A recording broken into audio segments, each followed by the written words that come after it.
I would say take care of yourself.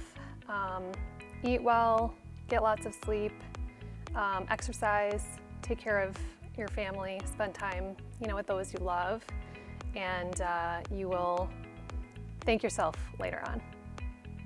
Be patient, and if you work really hard, good things will come. Don't try to grow up too fast. Hard work always will pay off in the long run. I tell myself to start practicing mindfulness right away because I'm going to need it a lot in my life. One of the biggest challenges that I've had personally and professionally was being accepting that I am where I am. Never give up. I think one of the most important parts of the startup journey is perseverance. There are so many people that are going to tell you what you want to do can't be done, it's been impossible, it's been done before, it's not going to work. What if the big tech companies do it? And one of the most important lessons and pieces of advice I give is don't listen to those people. Never give up. This was a tough question, and I thought about this for days. What was I going to say? What was I going to say? What am I going to say? And I thought, hard work, work hard. That's not good enough. And I thought, well, set big goals. Dream big. And well, that's not really good enough too. Be humble. And I just didn't like that either. And today, I was watching the inauguration, and when Kamala Harris did her oath, I just thought, that's it. Hope. Always have hope.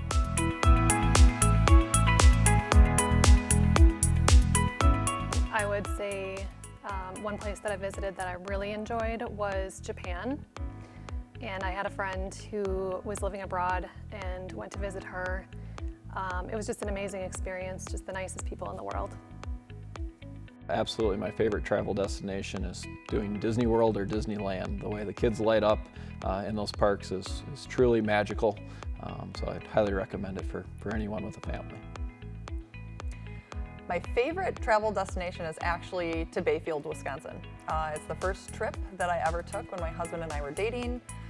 We visited the ice caves there.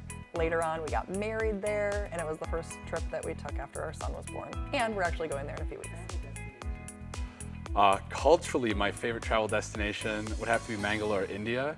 It's in southwest India, very tropical. It's kind of my home away from home. Vacationally, I am absolutely in love with the Mediterranean, particularly the different coastal towns in Spain. Everywhere. I love the beach, I love warm weather, but I just want to see the world. There's so much to see, and it appears so little time, but everywhere. I want to see the world.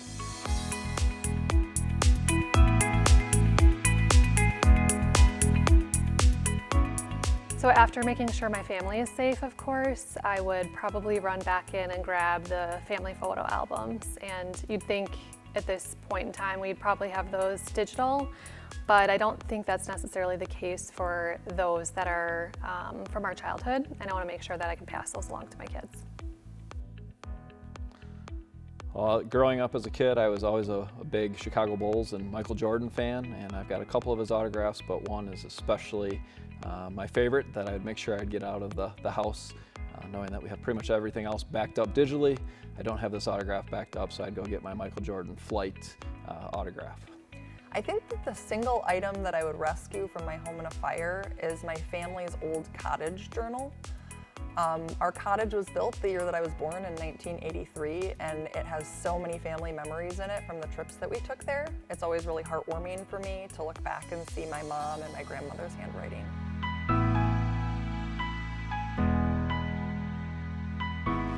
My unknown talent is I used to be the front man in a death metal band in high school, and I found it to be a very formative and foundational experience. Really being able to interact with an audience, to be able to gauge reactions and to tailor, a performance to that. There are actually a lot of parallels with being a startup founder and being a CEO as there are with being a front man in a band. Some people know this, but maybe not everybody in the professional world, that I played college basketball for McAllister College, which is a Division III school up in the MIAC conference in St. Paul, Minnesota. I've been playing year-round since I was 4. Hundreds, probably thousands of games. I have no idea how many. And it was probably the time of my life, and probably taught me most of my hard lessons. you know, how to act under pressure, how to play as a part of a team, how to win, how to lose. And a lot of those lessons you apply pretty much every day.